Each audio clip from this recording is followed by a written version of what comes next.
Welcome to the Deep Dive. Today, we're looking into the early days of Richard F. Stratton, specifically the influences that shaped his views on the American Pit Bull Terrier. That's right. We're using a personal blog post he wrote, sort of reflecting on those key people and moments. So our mission here is to understand, what really formed his perspective back then. What were the core ideas he picked up? Exactly. It's less about just listing names and more about seeing how these personal connections, these experiences, really ignited his lifelong passion for the breed. It's quite insightful, actually. Okay, let's start with why he even began writing about them. He says, 40 years ago? The breed wasn't well known, but it already had a bit of a negative image. Right, a negative stigma, and he wanted to counter that.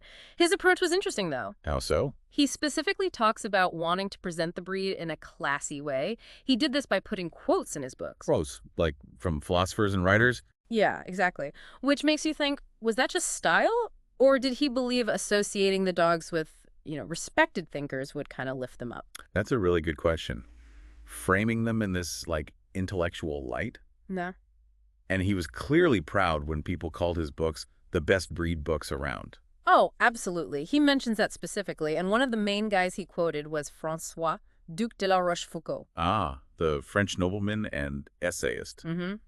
Stratton liked his maxims. He gives examples like, old people like to give good advice as solace for no longer being able to provide bad examples. Hey, yeah, that's a good one. And another, we can forgive our friends for being boring, but we can never forgive them for finding us boring. It shows a certain sharp perspective from Stratton himself using those. Do you think he saw parallels between, human nature in those quotes and the dogs themselves?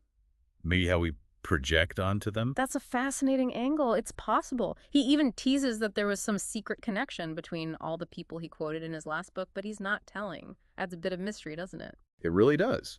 But maybe even more fundamental was his first actual encounter with the breed, which came via Carson Maro. Right, Carson Maro, chief of the Border Patrol down in Arizona, his father's boss. And the story goes, some local kids kept setting their German Shepherd on Stratton's collie. Yeah, a pretty nasty situation. Yeah. And Maro steps in.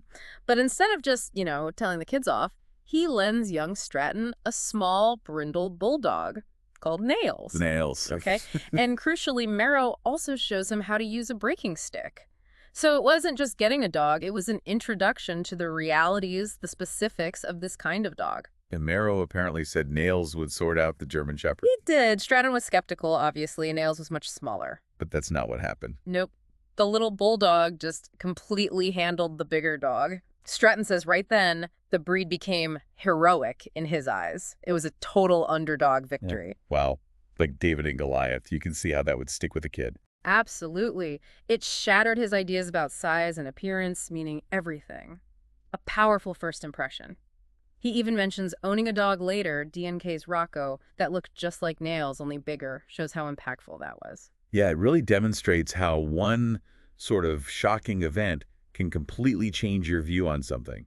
Probably influenced his later work defending the breed against stereotypes. Makes sense. Then later, when he was in Colorado, he met Howard Baker.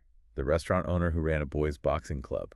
Sounds like an interesting guy. Very. Baker himself was a successful prize fighter, only lost twice, apparently, both decisions and championship bouts, and he was a race car driver, too. Whoa. So discipline, competition, resilience. Exactly. Qualities Stratton probably admired and maybe saw reflected in the dogs Baker was so interested in. Because Baker was passionate about pit dogs, right? That's key here. Very key. Stratton says he got a lot of the stories for his books, Jocko, Lion, those famous dogs from Baker, and another man, James Wood. James Wood owned the Imperial Tea and Coffee House. That's the one. And these weren't just random guys. They really knew the dogs, valued them, and shared that history with Stratton. And it sounds like Baker and Wood were respected figures in Boulder back in the 40s. They were, which is interesting because it suggests that back then, at least, being into these dogs wasn't automatically seen as, shady or anything. Gives you a different historical perspective. Stratton notes, Baker was intellectually curious, even without a lot of formal schooling. He actually pushed Stratton towards academics. Yeah, which is quite something, isn't it? Baker saw something in him, even though Stratton admits he was more interested in the dog stories and boxing at the time. Shows Baker's insight, maybe? Seeing potential beyond his own path. Could be. Mentors often do that. Baker also knew his boxing. He told Stratton that Jack Dempsey was a bulldog enthusiast. And Stratton later saw pictures to prove it. Yep. But Baker actually thought Jack Johnson was the better boxer, especially defensively. Said he could catch punches like a baseball. That's quite a description. And how does this relate back to the dogs? Well, Baker's focus on Johnson's defensive skill, that strategy, offered a different way to look at the dogs. It wasn't just about aggression, it was about intelligence, maybe even cunning. And Stratton saw this confirmed later. He did. Watched a PBS documentary on Johnson years later and realized Baker was spot on about his defensive style. And Stratton made the leap himself, comparing it to defensive pit dogs. Ah, like Eltier. Yeah. The famous dog known for being smart and defensive. Exactly. Calling Eltier the canine equivalent to Jack Johnson, it really pushes back against that simplistic view of these dogs as just mindless fighters. It highlights the strategy, the intelligence. Okay, but before Baker, Stratton had already made contact with Louis Colby. Right. He saw an ad Colby placed in a dog magazine. It advertised American Bull Terriers, but then it had Staffordshires. In parentheses. For listeners who might not know that history. Good point. That was during a time, early to mid-20th century, when there was a push to rename the breed, basically. Call them Staffordshire Terriers to get AKC recognition and, frankly, distance them from the fighting history.